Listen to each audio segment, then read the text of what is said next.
L'heure du smiley, qu'avez-vous regardé en cette semaine de Saint-Valentin? Faut qu'on se détende tous là. Hein. Moi, ce que je vous propose, je vais vous dire, c'est de regarder un bon vieux film érotique. Ça fera du bien à tout le monde. Pareil que je suis plutôt bon pour les massages. Je pourrais vous aider à faire partir toutes ces petites tensions.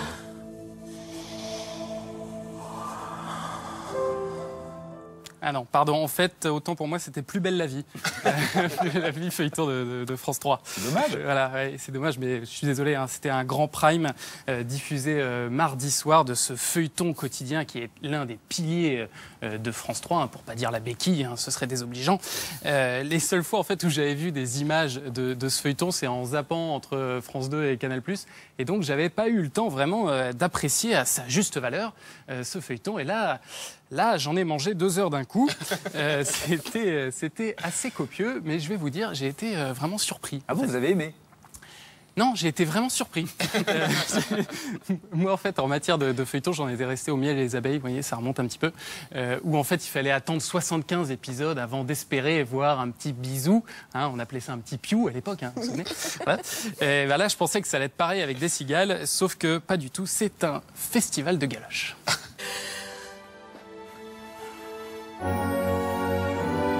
Grosse erreur.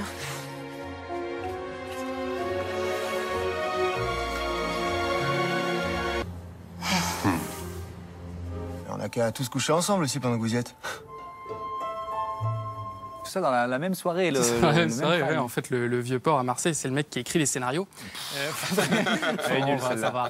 Faudrait qu'on l'invite. Non, mais faudrait qu'on l'invite d'ailleurs, ce scénariste, parce qu'il est vraiment intéressant. Si je vous résume 2 secondes l'histoire de la soirée. Un homme achète un filtre d'amour à une femme qui a des pouvoirs magiques. Hein. Sauf que, méprise, il se trompe de peau et au lieu de repartir avec le filtre d'amour, il repart avec du poivre, hein, qui évidemment n'a pas les mêmes effets. Du coup, le restaurateur qui a besoin de safran pour ses calamars met le filtre d'amour dans ses calamars. Et là où ça devient vraiment intéressant, c'est que figurez-vous que son fils est homosexuel. Et donc, il va goûter les calamars avec sa meilleure amie. Du coup, paf, ils s'embrassent. Une histoire d'amour est en train de naître. Évidemment, la mère du jeune garçon est sous le choc. Mais Thomas! Enfin, rappelle-toi! Tu es homosexuel! Je ne l'avais pas choisi par hasard, cet extrait-là. Voilà, mais l'histoire ne s'arrête pas là, hein, parce qu'un jeune adolescent tente, lui, à son tour, de voler le filtre d'amour. Et là, bévue, nouveau quiproquo, au lieu de voler le filtre d'amour, il vole une drogue hallucinogène qu'il mange avec la jeune fille qu'il voulait conquérir. Alors là, on sort carrément les effets spéciaux à l'américaine. C'est un prime, on peut se permettre. Mais mes jambes? T'as vu comment elles sont hyper longues d'un coup? Oh, c'est génial! Alors tu peux t'allonger sur moi pour te relaxer. Oh. Attends, s'il te plaît, tu l'as eu où ton armure? Elle est géniale.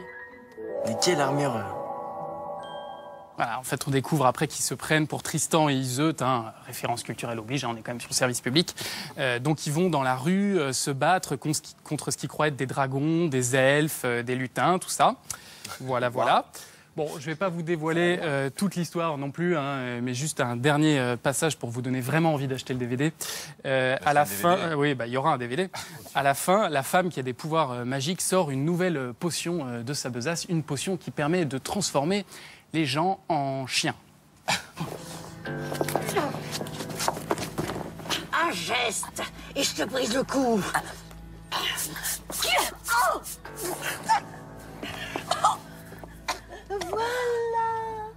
Maintenant, tu penses à un gentil petit chien. Un gentil petit chien qui donne la papate à son même maître. Elle donne la papate. Elle donne la papate. Voilà. Voilà, Alain Chabat n'a qu'à bien se tenir. Hein.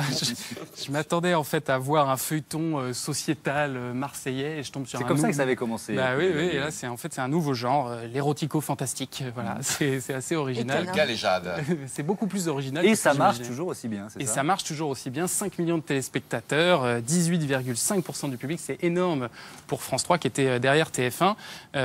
Et d'habitude, alors les premiers primes, ils faisaient jusqu'à 6,5 millions. Bon, mais ça reste quand même un très grand succès pour France 3. Voilà.